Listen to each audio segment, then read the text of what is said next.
Assalamualaikum warahmatullahi wabarakatuh. Bismillahirrahmanirrahim. Alhamdulillahi rabbil alamin. Wassalatu wassalamu ala asyrafil anbiya'i wal mursalin wa ala alihi wa sahbihi ajma'in. Allahumma salli ala Sayyidina Muhammad salatan tukhrijuni min zulumatil wahmi wa tukrimuni binuril fahmi wa tudihuli ma ashkala hatta yufham innaka anta ta'lamu wa la a'lam innaka anta alamul ghuyub subhanaka la ilma lana illa ma 'allamtana innaka antal alimul hakim. Bismillahi masyaallah wala quwata illa billah masyaallah kullu ni'matin minallah masyaallah al khairu kulluhu biyadillah masyaallah la yasrifu su'i illallah rabbi syrahli sadri wa yassirli amri wahlul 'uqdatan min lisani yafqahu qawli. Allahumma yassir wa la tu'assir bitammim bil khair wala hawla wala quwwata illa billahil aliyil azim. Amma ba'du.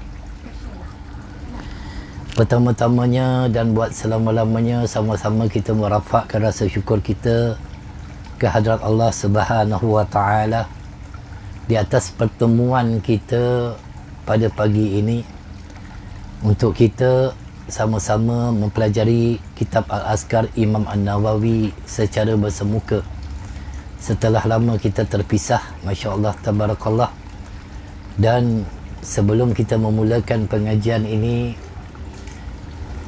saya ingin mengucapkan jutaan terima kasih kepada beberapa jemaah kita yang telah pun memberi sumbangan sehingga terbinanya tempat pengajian ini, yang sebelum ini hanyalah sebuah tempat yang begitu kecil dan menggunakan kemah sahaja, tetapi kita upgrade sedikit dengan kita letakkan bumbung, zinc. InsyaAllah kalau ada rezeki kita akan buat healing nanti, dan adanya kipas dan beberapa lagi kita akan cuba untuk memperbaiki. Cuma keluasannya tetap beginilah, tetap begini, dan mohon ampun, mohon maaf jika ketidakselesaan duduk di dalam majlis ini. InsyaAllah itu sebab kita hadkan seramai 15 orang sahaja. Mudah-mudahan Allah Subhanahu wa taala merahmati kita dengan pertemuan ini, yang dapat kita sama-sama bertelaki secara langsung, yang mana sebelum ini kita buat secara online sahaja, tetapi tetap juga kita meneruskan pengajian insya-Allah taala. Dan untuk makluman juga, kuliah duha kita itu kita mulakan pukul 9 pagi hingga pukul 10 pagi. Jadi tak terlalu panas. Nanti pukul 11 dia dah panas dekat sini. Kemudiannya insya-Allah apabila datangnya Ramadan nanti, insya-Allah kita akan ada tadabbur Al-Quran yang bermula daripada pukul 9 pagi pukul 8 pagi hingga 9 pagi. Kerana selepas itu mungkin ada kesibukan masing-masing. Maka dengan itu kita buat setiap hari, yang mana tadabbur Al-Quran ini kita baca secara beramai-ramai. Bukan seorang-seorang baca, tetapi akan dipimpin oleh anak-anak saya. Dia akan membaca ayat tersebut dan kita akan mengikutinya. Kemudian kita akan terjemahkan dan menceritakan tentang perihal ayat yang dibacakan.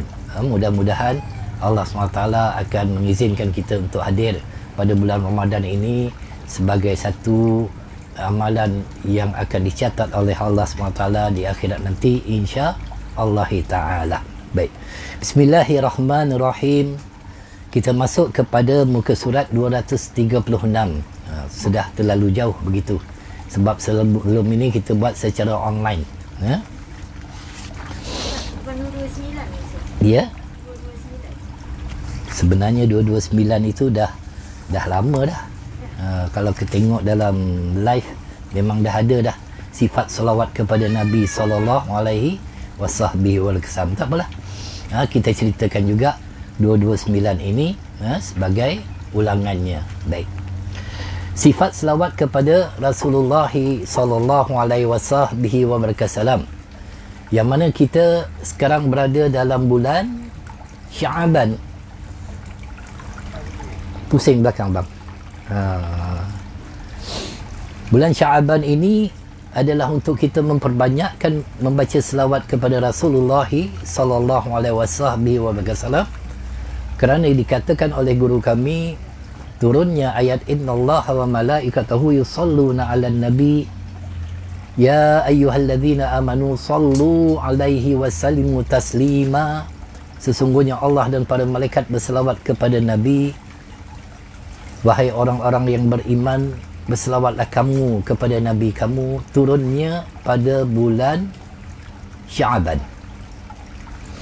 Maka dengan itulah bulan Rajab bulannya Allah, bulan Sya'ban bulannya Rasulullah sallallahu alaihi wasallam, dan bulan Ramadan merupakan bulan kita, bulan umat Nabi sallallahu alaihi wasallam. Dalam kitab solat telah dijelaskan tentang sifat bacaan selawat kepada Rasulullah sallallahu alaihi wasallam dan segala perkara yang berkaitan dengannya, serta penjelasan tentang bacaan yang sempurna dan bacaan minima. Ada beberapa bacaan yang minima, seumpama mengucapkan Allahumma salli ala Muhammad wa ala ali Muhammad, itu yang minima. Ada juga yang panjang, yang lebih sempurna lagi. Adapun yang dikatakan oleh sebagian teman rapat kami dan Ibnu Abi Zaid Al-Maliki tentang sunat menambah lafaz warham Muhammadan wa ala Muhammad. Baik, dan rahmatilah Muhammad serta keluarga Muhammad sallallahu alaihi wasallam. Baik. Apa kata penulis? Penambahan ini adalah bid'ah. Bermaksud tidak ada lafaz sebegitu dan tidak memiliki dasar sama sekali, kata Imam Nawawi. Secara mendalam, Imam Abu Bakar Ibnu Arabi Al-Maliki dalam kitab Syarah At-Tamizi mengingkari hal tersebut dan mengkritik Ibnu Abi Zaid serta menganggap pelakunya sebagai bodoh. Itu katanya. Jadi ini kebiasaannya di antara ulama dengan ulama, mereka itu akan mengkritik satu sama lain.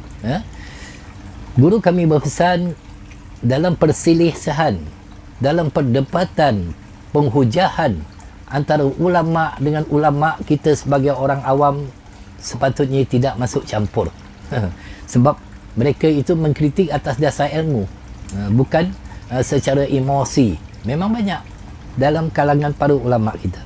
Dia mengatakan Nabi SAW telah mengajar kepada kita tentang tata cara mengucapkan selawat kepada baginda, iaitu selawat Ibrahimiyah yang kita baca di dalam tasyahud akhir. Itulah yang diajar oleh Nabi SAW.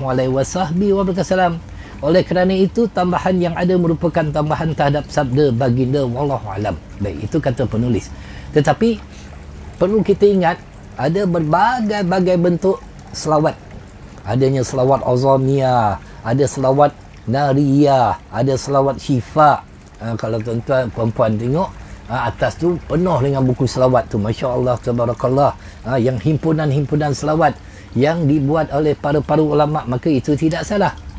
Dalam membaca selawat kepada Nabi SAW, sepatutnya digabungkan antara selawat dan salam.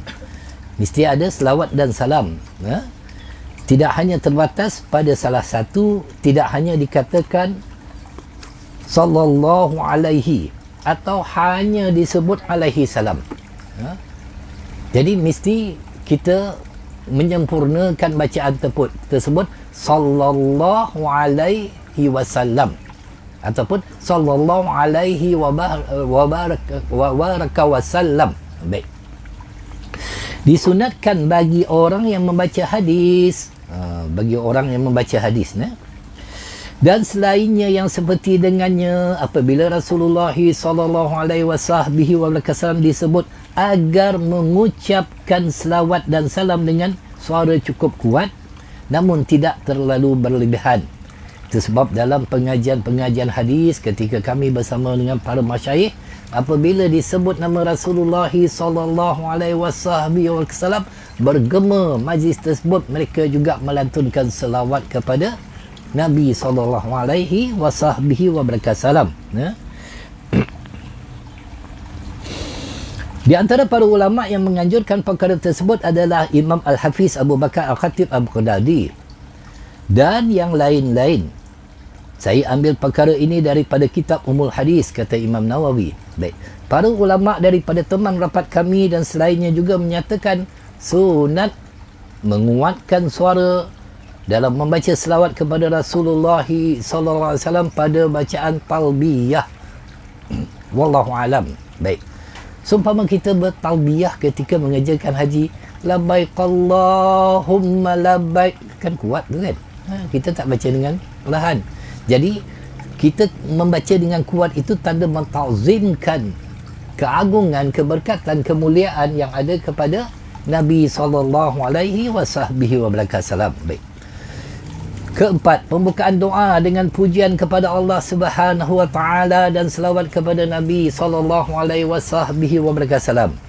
Kami riwayatkan di dalam Sunan Abu Daud, Sunan At-Tirmizi dan Sunan An-Nasa'i daripada Fudhalah bin Ubaid radhiyallahu taala, dia berkata, Rasulullah sallallahu alaihi wasallam mendengar seseorang berdoa dalam solatnya namun tidak disertai dengan pujian kepada Allah Subhanahu taala dan tidak pula membaca selawat kepada Nabi sallallahu alaihi wasallam. Lantas Rasulullah sallallahu alaihi wasallam bersabda, orang ini terburu-buru dalam doa. Bukankah ketika kita berdoa di dalam sembahyang ataupun doa yang lainnya sangat-sangat patut yang pertamanya kita memuji Allah, alhamdulillahi rabbil alamin, kemudian berselawat kepada Rasulullah sallallahu alaihi wasallam, wassalatu wassalamu ala asyrafil anbiya'i wal mursalin wa ala alihi wa sahbihi ajma'in. Itu tata cara dalam berdoa. Baik. Kemudian baginda memanggilnya dan bersabda kepadanya atau kepada orang lain. Apa kata Rasulullah sallallahu alaihi wasallam? Iza shalla ahadukum falyabda bitamjidi rabbih subhanahu wa sana'i alaihi. Summa yusalli ala nabi sallallahu alaihi wasallam summa yad'u ba'da bima syaa. Baik. Apabila salah seorang di antara kamu salat, hendaklah memulakan dengan mensucikan Allah subhanallah, menyucikan zat Allah subhanahu wa ta'ala itu daripada sifat kekurangan, kerana Allah itu kamalat, maha sempurna, dan memanjatkan puji-pujian kepada Tuhannya. Kemudian diikuti dengan membaca selawat kepada Nabi sallallahu alaihi wasallam. Kemudian setelah itu berdoalah dengan apa yang dia kendaki. Itu adab-adab dalam berdoa. Baik. Kami riwayatkan di dalam kitab At-Tirmizi daripada Umar bin Al-Khattab radhiyallahu taala, dia berkata, inna du'a mawqufun baina sama'i wal ard la yas'adu minhu syai'un hatta tusalla 'ala nabiyyika sallallahu alaihi wasallam. Sesungguhnya doa berhenti antara langit dan bumi, tidak terangkat, tidak akan naik sedikit pun sampai engkau membaca selawat kepada nabimu. Kerana Rasulullah ini yang akan membantu kita di saat kita berselawat kepada Nabi sallallahu alaihi wasallam. Maka tidak patut untuk kita melupakan Sayyidina Rasulullah sallallahu alaihi wasallam. Baik. Ulama bersepakat sunat memulakan doa dengan memanjatkan puja dan puji kepada Allah Subhanahu wa taala. Pertamanya puji Allah, kemudian membaca selawat kepada Rasulullah sallallahu alaihi wasallam. Demikian halnya dengan penutupan doa. Penutupan doa begitu juga dengan memuji Allah. Subhanaka rabbil izzati amma yasifun, wassalamu alal mursalin, walhamdulillahi rabbil alamin. Wa sallallahu ala sayyidina Muhammadin wa ala alihi washabihi ajmain. Itu di antara penutup, pembuka doa dan penutup doa. Asar-asar, iaitu asar-asar ini ialah kata-kata daripada para sahabat, ya. Tentang masalah ini sangat banyak dan cukup dikenali. Baik. Selawat kepada para nabi dan keluarga mereka. Saya bawa kisah sedikit tentang selawat ni. Masya Allah, tabarakallah. Tentang selawat ini, sebagaimana kita telah pun mempelajari kitab Mukhasyafaf Al-Qulub yang telah ditulis oleh Imam Al-Ghazali yang wafat pada 505 Hijrah. Pada permulaan kitab itu, kalau puan-puan masih ingat lagi, dituliskan keselamatan pada jasad dengan mengurangkan makan, keselamatan pada roh dengan mengurangkan dosa, keselamatan pada agama dengan memperbanyakkan selawat kepada khairul anam, baru selamat agama kita. Dan juga tersebut di dalam kitab tersebut, kitab Mukhasyafat Al-Qulub, ada seorang laki-laki yang dia tawaf di Baitullah. Sedang tawaf di Baitullah, yang dibaca hanyalah selawat kepada Rasulullah sallallahu alaihi wasallam. Lalu dilihat perbuatannya itu oleh Imam Sufyan Al-Thawri. Imam Sufyan Al-Thawri menegur lelaki itu, bertanya kepada lelaki itu, kenapa kamu tinggalkan bacaan zikir-zikir ketika tawaf dan diganti dengan bacaan selawat? Lalu lelaki itu bertanya kepada Imam Sufyan Al-Thawri, siapakah tuan? Maka Imam Sufyan Al-Thawri mengatakan, aku Sufyan Al-Thawri. Lalu lelaki itu mengatakan, kalau tuan bukan seorang yang zahid, maksud zahid ni orang yang zuhud, yang meninggalkan dunia, pasti tidak akan aku ceritakan apa yang telah berlaku kepada diriku. Jadi lelaki itu bercerita, satu hari aku datang di Mekah bersama dengan ayahku. Tiba-tiba ayahku jatuh sakit dan meninggal dunia. Dan di saat aku menjaga jenazah ayahku, aku melihat wajahnya itu kehitaman, berubah wajahnya. Lalu aku tertidur, kata lelaki itu. Di dalam tidurku, aku didatangi oleh seorang lelaki yang begitu tampan, yang begitu harum baunya, yang tidak pernah aku ketemu. Sebegitu indahnya seorang lelaki. Datang membuka penutup muka ayahku, lalu diusapnya muka ayahku dan berubahlah wajah ayahku kepada asalnya semula, tidak lagi hitam. Di saat lelaki itu ingin berlalu, aku pegang bajunya, aku pegang jubahnya dan aku bertanya, siapakah tuan hamba? Maka dijawab oleh lelaki itu, aku adalah Muhammad bin Abdullah, pemilik Al-Quran, iaitu Rasulullah sallallahu alaihi wasallam. Lalu aku tanya kepada baginda Nabi, kenapa dengan ayahku? Ayah engkau seorang yang fasik, bermaksud orang yang jahat, tapi dia di antara orang yang paling banyak bersalawat kepadaku, maka aku datang untuk membantunya. Masya Allah. Begitu juga kisah Imam Hasan Al-Basri. Seorang wanita tua datang jumpa Imam Hasan Al-Basri, minta satu amalan agar dia boleh melihat keadaan anak perempuannya di dalam kubur.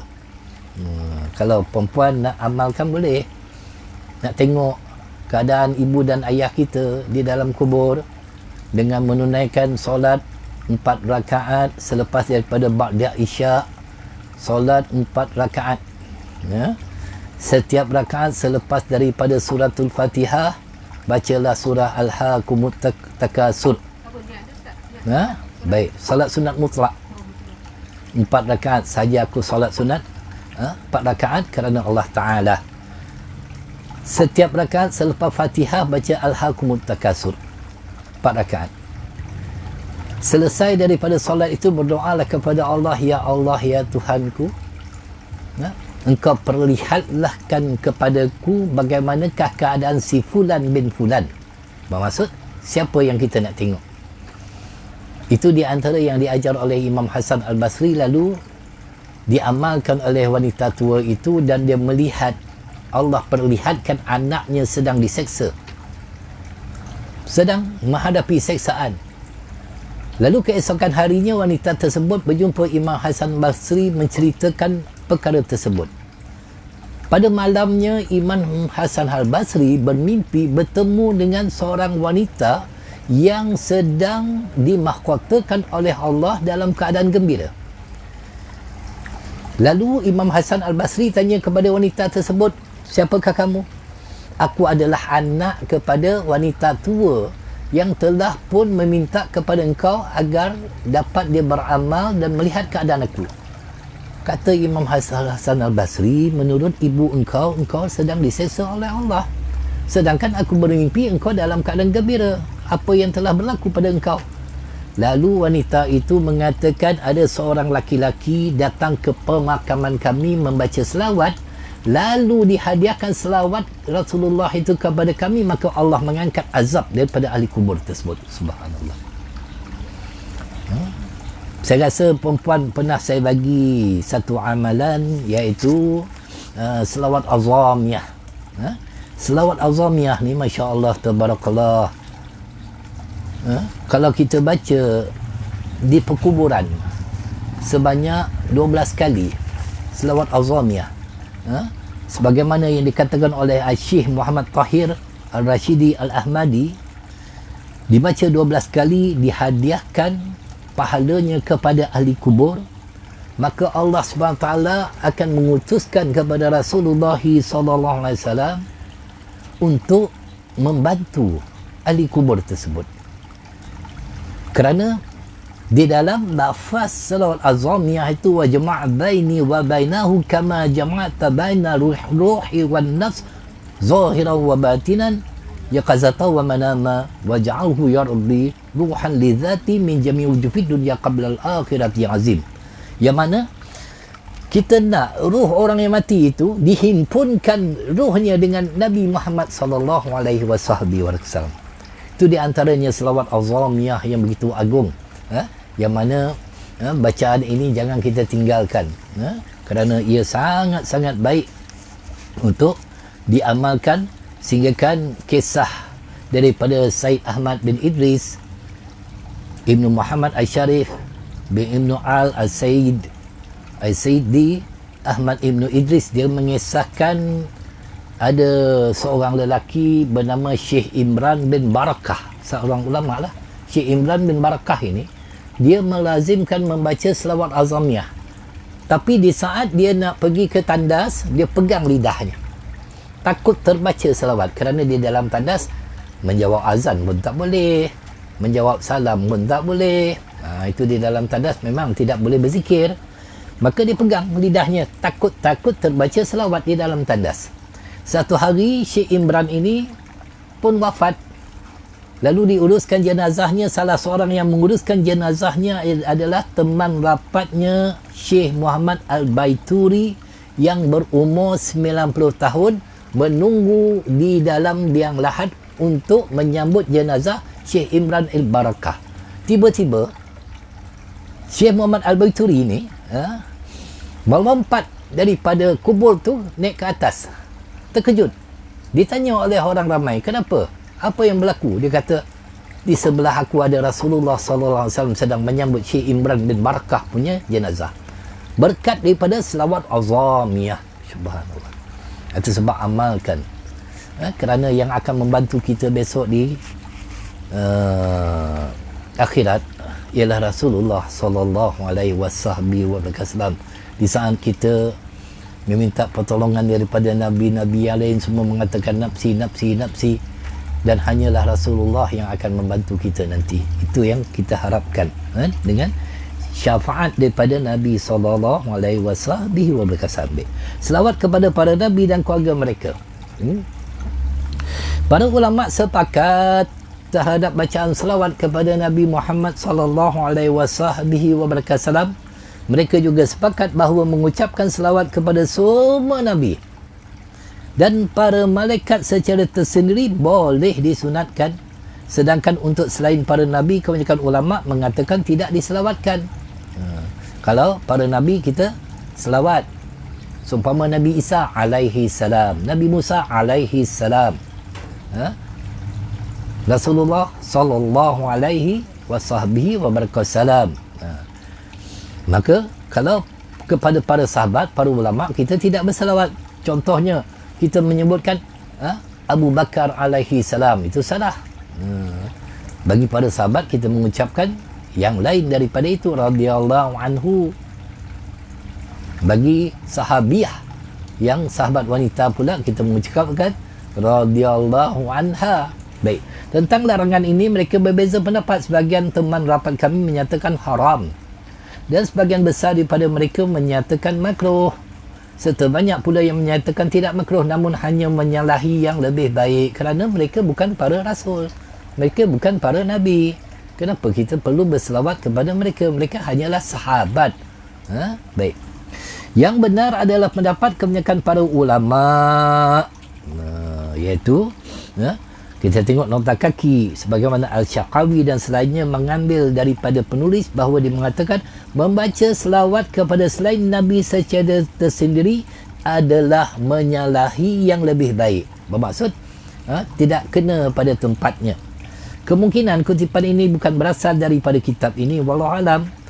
Adapun Ibnu Hajar dalam kitab Ad-Durur Al-Mandud mengatakan mazhab kami menyatakan bahawa perkara itu menyalahi yang lebih baik, yang dilihat secara jelas daripada perkataan Al-Qadi Iyad dalam Asy-Syifa, salah satu kitab yang sangat-sangat baik. Al-Qadi Iyad ini adalah keharaman mengucapkan selawat kepada selain Nabi secara tersendiri. Dalilnya adalah segala sanggahan yang ditujukan kepada dalil-dalil yang dimiliki oleh Ibnu Aqrabus dalam syarahnya. Kemudian Ibnu Aqrabus memilih hukum makruh tanzih sebagaimana yang dikatakan oleh penulis. Maksudnya tidak sepatutnya untuk kita mengucapkan selawat kepada selain daripada Nabi. Baik, iaitu hukumnya makruh tanzih kerana merupakan slogan ahli bid'ah dan kita dilarang untuk memakai slogan mereka. Sebab larangan itulah sehinggakan hukumnya menjadi makruh. Makruh yang hampir kepada haram. Para sahabat kami menyatakan bahawa yang menjadi dasar atas hal tersebut adalah membaca selawat menjadi khusus hanya untuk para Nabi sallallahu alaihi wasallam ataupun Nabi alaihi salam. Seperti kita katakan subhanahu wa ta'ala, yang hanya khusus bagi Allah subhanahu wa ta'ala. Subhanallah, maha suci Allah, ta'ala yang tinggi dengan ilmunya, darjatnya. Dengan demikian, sebagaimana tidak dikatakan Muhammad sallallahu alaihi wasallam walaupun baginda terhormat dan mulia, tidak pula dikatakan Abu Bakar atau Ali alaihi salam walaupun maknanya benar. Baik, ulama juga sepakat untuk mengikut selain para nabi bersama para nabi di dalam selawat sehingga boleh dikatakan Allahumma salli ala Muhammad wa ala ali Muhammad wa ashabihi wa azwajihi wa zuriyatihi wa atba'ihi. Ya Allah, limpahkanlah selawat kepada Nabi Muhammad sallallahu alaihi wasallam, keluarga Muhammad sallallahu alaihi wasallam, para sahabatnya, isteri-isterinya, keturunannya dan para pengikutnya. Kita juga tergolong di kalangan pengikut kepada Sayyidina Rasulullah sallallahu alaihi wasallam. Kesepakatan tersebut berdasarkan hadis-hadis sahih tentang hal itu. Kita diperintahkan untuk mengucapkan pada waktu tasyahud dan kaum salaf iaitu salafus soleh juga tetap mengerjakan di luar solat. Jadi tidak mutlak, tidak hanya kita itu ketika tasyahud saja mengucapkan selawat, senantiasa berselawat kepada Rasulullah sallallahu alaihi wasallam. Itulah yang akan membantu kita nanti, masya-Allah tabarakallah. Sedangkan tentang ucapan salam, Syekh Abu Muhammad Al-Juwaini daripada kalangan teman rapat kami mengatakan sama seperti selawat tidak diucapkan dalam ketidakhadiran dan tidak diucapkan secara khusus bagi selain Nabi. Jadi bagi selain Nabi itu tidak ada selawat yang kita ucapkan, ya. Oleh kerana itu tidak dikatakan Ali alaihi salam. Ini sama hukumnya antara orang yang masih hidup dengan orang yang sudah meninggal dunia. Maka tidak disebutkan Umar alaihi salam, Uthman alaihi salam. Dia mesti ada yang lain. Baik. Sedangkan bagi orang yang hadir, maka boleh diucapkan kepadanya salamu alaika, ataupun salamun alaikum. Itu kalau seorang assalamu alaika, kalau ramai assalamualaikum kum. Ataupun assalamu alaika atau assalamualaikum. Perkara ini disepakati bersama dan secara lebih terperinci akan dijelaskan pada bab masing-masing, insya-Allah. Tengok ketika tasyahud kita, assalamu alaika ayyuhan nabi, seolah-olah Rasulullah itu berada di hadapan kita. Itu berhati-hati kerana kita mengucapkan itu depan Nabi. Nabi ada depan kita tu, seolah-olah Nabi ada depan kita. Malah Rasulullah SAW diperlihatkan amalan kita, hayati khairul lakum, hidupku baik untuk kalian. Kalian boleh bertanya dan berbicara dengan Nabi SAW. Wa wafati khairul lakum, wafatku juga baik untuk kalian, kata Rasulullah. Dibentangkan amalan kalian di hadapan aku. Nabi tengok kita. Kalau baik, maka Rasulullah akan memuji kepada Allah, tapi sebaliknya Rasulullah akan beristighfar kepada Allah agar Allah mengampunkan kita. Tengok baiknya baginda Nabi SAW sentiasa mengucapkan istighfar untuk umatnya yang melakukan perkara-perkara yang tidak baik. Subhanallah. Jadi kita tengok kesempurnaan akhlak yang ada kepada Rasulullah. Macam mana kita tak boleh cinta kepada Rasulullah, macam mana kita tak boleh ikut jalan Rasulullah. Kenapa kita ingin menyisihkan diri daripada mempelajari ataupun mengikut sunnah Nabi SAW?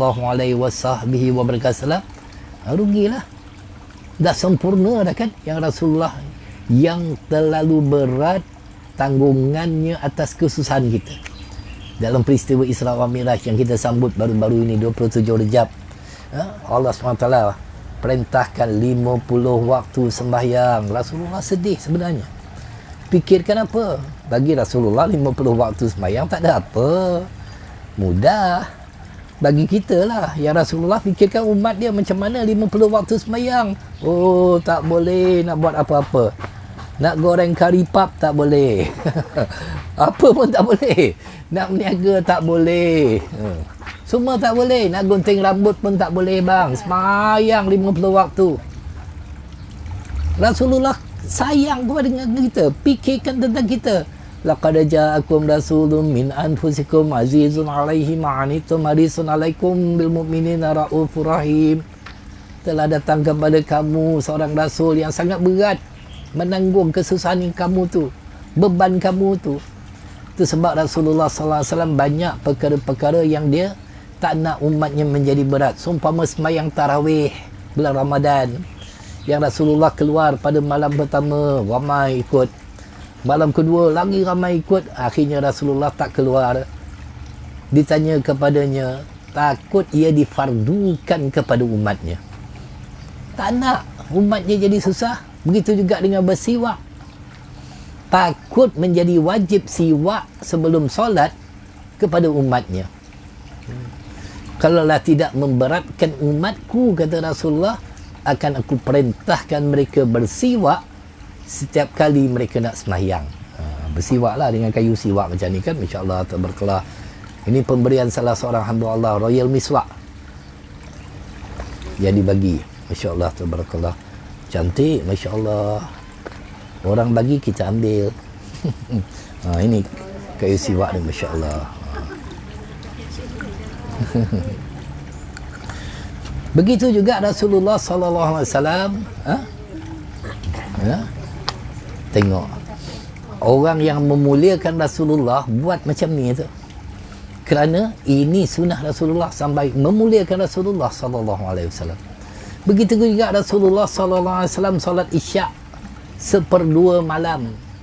Dah akhir malam dah baru Nabi sembahyang Isyak. Sehingga Rasulullah mengatakan, kalau tidak memberatkan umat aku, pasti aku akan suruh mereka solat pada waktu begini. Nabi tak nak kita berat dan inginkan kebaikan bagi kita. Azizun harisun. Harisun tu sirah mubalaghah, iaitu terlampau kasih dengan umatnya. Sayang sangat dia dengan kita. Itu sebab setiap malam kan online saya ada, ingin ku balas cintamu ya Rasulullah. Siapa yang tengok lah. kita kisahkan macam mana para sahabat sahabiah, bagaimana mereka itu begitu kasih kepada Rasulullah SAW, dan kita buat pengajian itu agar Allah campakkan dalam benak hati kita ada perasaan mahabbah cinta kepada Nabi SAW.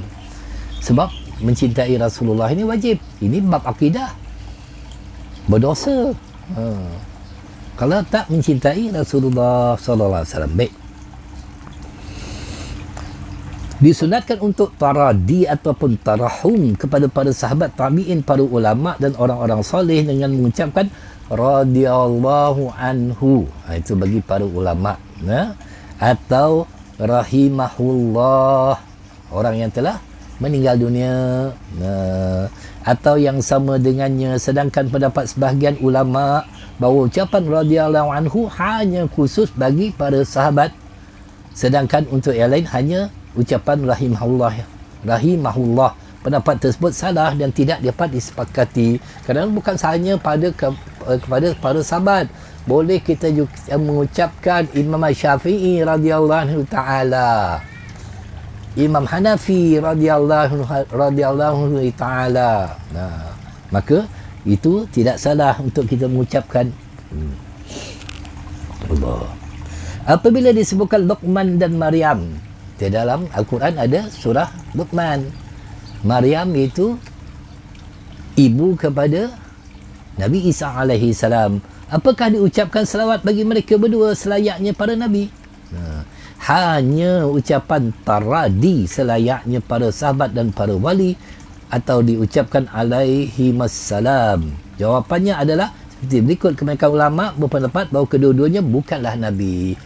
Luqman bukan nabi, Luqman Al-Hakim yang diceritakan itu bukan nabi, Maryam juga bukan nabi. Tidaklah benar orang yang mengatakan bahawa keduanya adalah nabi, sehingga pendapatnya tidak perlu lagi untuk dilihat dan diperhatikan. Sebab ada juga orang-orang yang mengatakan itu nabi. Maka kata Imam Nawawi itu tidaklah benar. Malah orang Melayu pun ada mengaku nabi. Masya Allah, tabarakallah. Allahu Akbar. Mengaku nabi, orang nak mengaku wali pun takut kan. Ini kan nak mengaku nabi. Berani orang kita mengaku dia sebagai nabi, sebagai rasul. Allah Rabbi.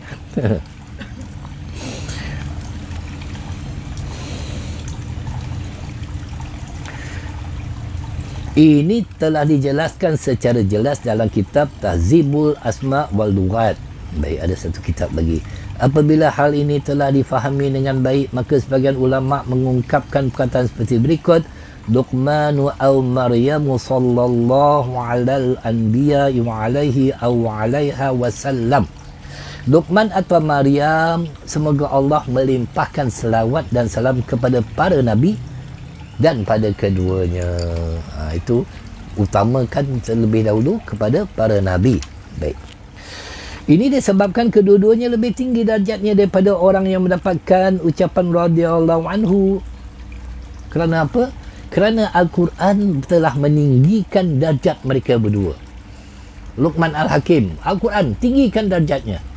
Maryam, ibunya kepada Nabi Isa AS, Al-Quran angkat wajah dia punya darjat itu. Wanita-wanita, Allah angkat darjatnya di dalam Al-Quran. Itu sebab dalam Al-Quran ada surah An-Nisa. Mana ada surah Rijal? Surah lelaki tak ada. Surah wanita ada. Allah angkat martabat wanita ni. Masya Allah, tabarakallah. Tinggi martabat wanita ni, sangat-sangat tinggi. Itu sebab kalau lelaki tak cemburulah dengan pemberian Allah kepada seorang wanita, tak tahulah. Sangat-sangat tinggi. Allah. Itu sebab Allah SWT sangat kasih kepada wanita-wanita yang diciptakannya. Allah sayang. Berat tanggungan wanita ni. Yang hamil dia menanggung kesusahan, yang melahirkan dia menanggung kesusahan, yang mendidik anak dia, yang menyusukan anak dia. Laki-laki buat apa? Tak ada. Sehingga kan Allah bagi cuti, ada waktu semayang, ada waktu tak semayang. Tak payah qada pula tu. Allah bagi cuti rehat. Dan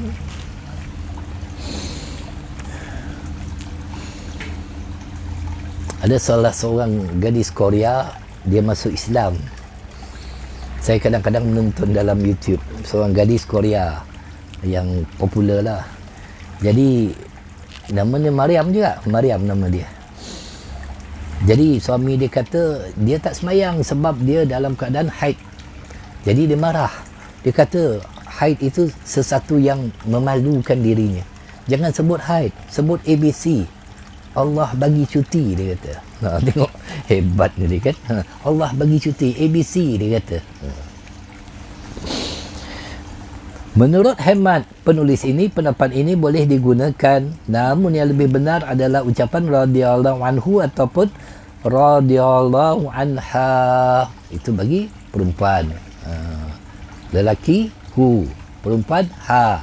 Macam kita berdoa lah, Allahumma firlahu warhamhu wa'afihi wa'fu anhu. Bagi lelaki yang kita doakan. Perempuan Allahumma firlaha warhamha. Baik. Sebab kadang-kadang ada orang silap juga. Dia kalau ada orang meninggal kan, dia kan suka copy paste dalam WhatsApp. Yang meninggal tu laki-laki, dia bagi doa perempuan. Yang kali jangan copy paste tapi tak betul. Yang meninggal tu ayah si fulan, dia bagi doa Allahumma firlaha warhamha wa'afiha wa'fu anha. Itu tak betul. Itu sebab jangan suka copy paste. Kalau antara kita yang tak tahu, tak apalah. Orang yang tahu, apa dia ni tak betul doanya. Baik. Kerana ini adalah tahap di bawah para Nabi dan mereka berdua bukan Nabi. Baik. Dalam kitab Al-Irsyad, Imamul Haramain mengambil kesepakatan para ulama bahawa Maryam bukanlah Nabi, tetapi ibu kepada Nabi. Namun apabila diucapkan alaihi salam ataupun alaihi salam, maka tidak ada apa-apa, wallahu alam, maka tidak ada apa-apa hukuman pada itu. Baik. Zikir dan doa untuk perkara-perkara asas. Zikir dan doa pada bab-bab terdahulu selalu datang berulang setiap hari sesuai penjelasannya masing-masing. Zikir inilah yang akan membantu kita dan dikatakan zikir itu terlebih baik daripada infak. Itu zikir, insya-Allah. Itu sebab kita buat ada kumpulan Nurul Zikra. Ajak orang berzikir je kerja. Kita tak nak bersembang, nak berzikir. Zikrullah, mengingati Allah. Tak tahu bila lah boleh buat balik Nuzul Zikra kan. Setiap hari Isnin sampai Jumaat kita baca Yasin, baca zikir, kemudian pengajian. Masya-Allah, tabarakallah. Pada bahagian ini saya cuba untuk menjelaskan tentang zikir dan doa pada waktu-waktu tertentu disebabkan perkara-perkara asas yang berdasar. Saya tidak akan menukilkan secara berturutan. Baik. Yang pertamanya doa istikharah, iaitu mohon petunjuk kepada Allah Subhanahu Wa Taala dalam perkara-perkara yang meragukan. Bukankah kita itu dituntut untuk memperbanyakkan solat istikharah dalam memilih sesuatu itu? Kami riwayatkan di dalam Sahih Al-Bukhari daripada Jabir bin Abdullah radhiyallahu taala, dia berkata Rasulullah sallallahu alaihi wasallam mengajar kepada kami doa istikharah yang diajar oleh Rasulullah SAW. Kalau kita solat istikharah, tak kisah, buka kitab ni, letak depan rehal, nanti lepas mayang tarik, baca doa. Masya Allah. Itu sebab penting ada kitab ni. Ya. Dalam segala urusan, seperti mengajarkan satu surah di dalam Al-Quran, diajar oleh Rasulullah SAW kepada para sahabat. Memang Rasulullah ini adalah guru yang paling tinggi martabatnya, yang mengajar kepada para sahabat sehinggakan sahabat sampai kepada para tabi'in, sampai kepada tabi'in, sampai kepada para ulama kita, dan para ulama kita lah yang menyampaikan kepada kita. Itu yang bersambung, bersanad segala-galanya itu. Baginda Nabi SAW bersabda, "Iza hanna ahadukum bil amri falyarqa' rak'ataini min ghairi faridatin summa yaqul."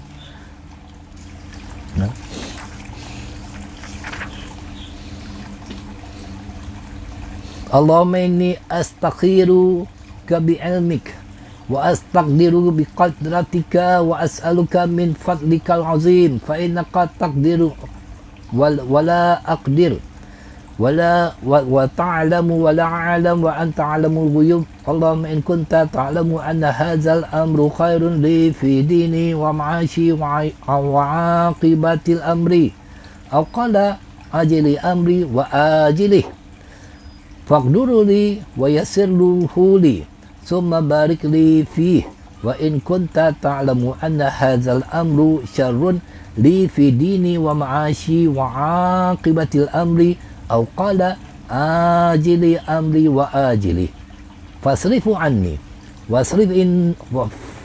wasrifni anhu waqdur liyal khaira haitsu kan summa ardini bihi qala wa yumassimu hajatah. Masya-Allah, tabarakallah.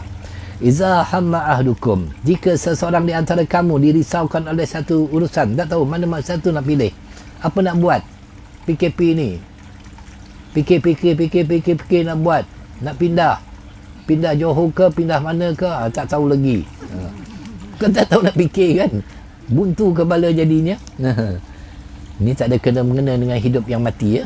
Maka dia hendaklah solat 2 rakaat sunat. Sembayanglah 2 rakaat solat sunat. Kemudian membaca doa tadi itu, Allahumma inni astakhiruka bi ilmik, iaitu ya Allah, sesungguhnya aku memohon petunjuk dengan ilmu-Mu, kerana Allah lebih mengetahui. Memohon ketetapan dengan ketetapan-Mu dan memohon kepadamu dengan kurniaan-Mu yang agung. Allah yang akan menetapkan, Allah yang akan mengurniakan. Kerana sesungguhnya Engkau maha berkuasa sedangkan aku tidak, dan Engkau maha mengetahui sedangkan aku tidak. Sebab kita tak tahu, mungkin pilihan kita itu tak betul. Jadi yang dipilih oleh Allah itulah yang terbaik untuk kita. Engkau maha mengetahui perkara-perkara yang gaib, kita tak tahu. Ya Allah, jika Engkau mengetahui bahawa perkara ini baik bagiku dalam agamaku, kehidupanku dan akibat yang ditimbulkan, atau mengatakan baik sekarang maupun yang akan datang, maka takdirkanlah. Itu bagi orang nak cari jodoh lah. Jodohkanlah aku dengan dia ya Allah. Kalau ia baik, kalau tak baik janganlah ya Allah. Bala bencana nanti ya Allah. Itu di antaranya. Huru hara nanti menyusahkan aku juga ya Allah. Dan mudahkanlah dia untukku, kemudian berilah keberkatan untukku padanya.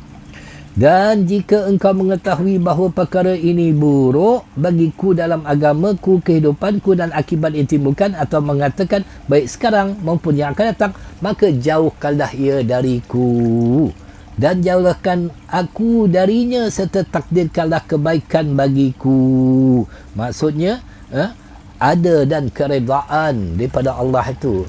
Kalau engkau tahu ya Allah, ini bukan untuk aku ya Allah, bukan baik, maka engkau jauhkanlah ya Allah. Itu di antaranya.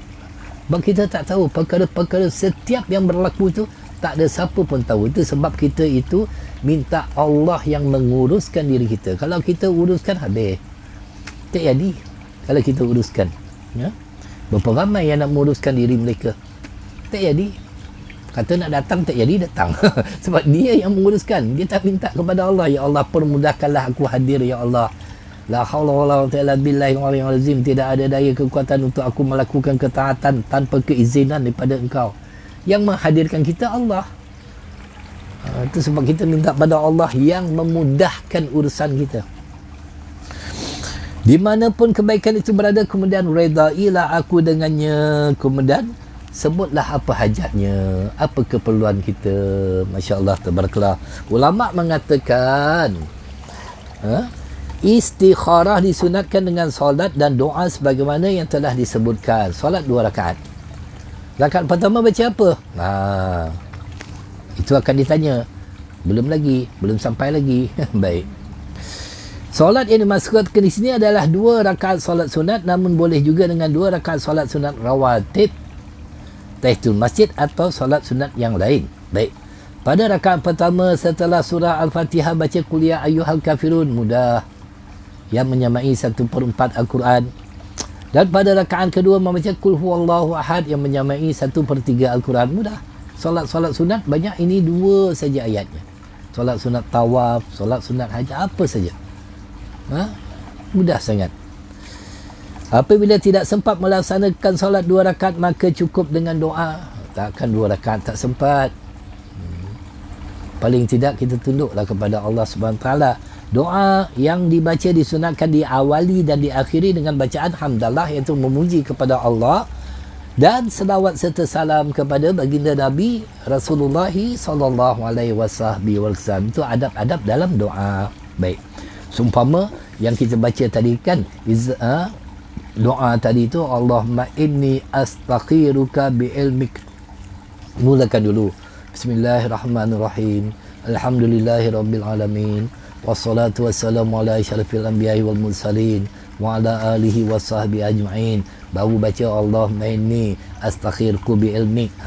Itu adab-adabnya. Mulakan dengan puji Allah terlebih dahulu, kemudiannya dengan kita berselawat kepada Sayyidina Rasulullah sallallahu alaihi wasallam. Baik. Kemudian istikharah sendiri disunatkan untuk semua jenis urusan sebagaimana jelas tertera dalam lafaz hadis sahih ini. Setelah membaca doa istikharah, hanya Allah, dada akan berasa lapang. InsyaAllah dada akan berasa lebih lapang. Itu yang akan melapangkan dada kita. Kerana kita mengingati Allah, kita serahkan kepada Allah. Kami riwayatkan di dalam kitab At-Tirmizi dalam sanad dhaif. Walaupun sanadnya dhaif, tetapi sebagai fadail amal, ia boleh diamalkan selagi ia tidak berkaitan dengan hukum hakam. Didaifkan oleh At-Tirmizi sendiri dan selainnya daripada Sayyidina Abu Bakar radhiyallahu taala bahawa Nabi sallallahu alaihi wasallam apabila hendak melakukan sesuatu, baginda berdoa, Allahumma khirli wahtarli. Ya Allah, pilihlah dan pilihkanlah yang terbaik untukku. Ini juga doa yang sangat baik. Kau pilihkanlah ya Allah untuk aku. Biar Allah yang pilih. Sebab Allah pilih itu semua baik belaka, sempurna belaka. Walaupun kita tak suka, sebenarnya baik. Kami diriwayatkan di dalam kitab Ibn Sunni daripada Sayyidina Anas radhiyallahu taala, dia berkata Rasulullah sallallahu alaihi wasallam bersabda, ya Anisu, wahai Anas, izi himimti bi amrin fistijir rabbaka fihi sab'a mirratin summa zur ila alladhi sabaqa ila qilbiki fa inni khira fih.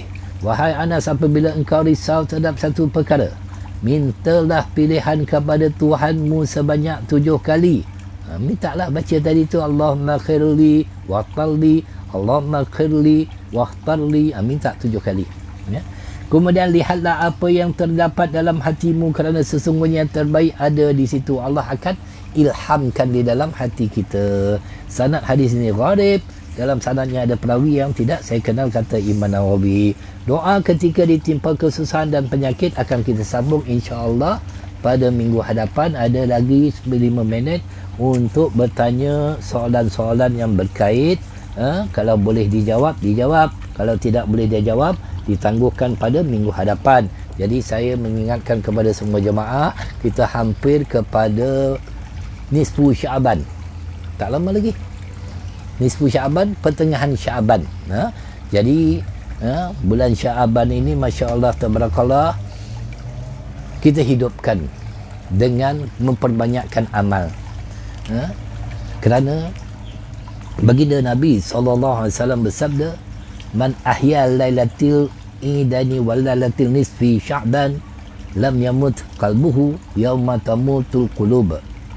Sesiapa yang menghidupkan 2 malam hari raya Idul Adha dan Idul Fitri dan malam nisfu Sya'ban, tidak akan mati hatinya pada hari hati-hati mati. Kita nak hati kita hidup. Kita nak hati kita hidup. Jadi kita jauhkan daripada perkara-perkara yang melalaikan kita, dan jauhkan daripada duduk dengan orang yang hatinya mati. Sebagaimana hadis Nabi SAW mengatakan, la tujalisul mauta, janganlah kamu duduk bersama orang yang telah mati, iaitu orang yang rosak kecintaannya kepada dunia. Jauhkan pada waktu itu. Kerana malam nisfu Sya'ban ini, sebagaimana Sayyidatina Aisyah radhiyallahu taala mengatakan, anna Nabi sallallahu alaihi wasallam kana jalisan fi tilqal lailati fa nazala alaihi Jibril faqala, bahawa sedang Nabi sallallahu alaihi wasallam duduk pada malam itu, maka Jibril turunlah Jibril alaihissalam kepada baginda, lalu berkata, innallaha tabaraka wa ta'ala qad ataqa minan nari nisfu ummatika, sesungguhnya Allah SWT telah memerdekakan setengah daripada umatmu daripada api neraka. Mudah-mudahan kita juga terbebas daripada api neraka. Jadi di antara amalan-amalan yang untuk kita hidupkan, buatlah solat sunat tasbih. Solat sunat tasbih boleh kita buat secara sendirian, boleh kita buat secara sendirian, sebagaimana salah seorang ulama Abdul Aziz Ibn Abdul Daud berkata, man aradal jannata fa'alaihi bi salati tasbih, sesiapa yang hendakkan syurga, maka hendaklah dia mengerjakan solat sunat tasbih 2 rakaat. Usalli sunatan tasbih rakatan lillahi ta'ala, Allahu Akbar, baca doa iftitah, kemudian baca subhanallah walhamdulillah wala ilaha illallah wallahu akbar sebanyak 15 kali, baca Fatihah, baca ayat, kemudian baca pula tasbih lagi, subhanallah walhamdulillah wala ilaha illallah wallahu akbar sebanyak 10 kali. Bermaksud ketika qiyam 25 kali tasbih. Nanti rukuk, selepas membaca tasbih rukuk, subhanallah azimi wa bihamdi, baca tasbih subhanallah walhamdulillah wala ilaha illallah wallahu akbar 10 kali.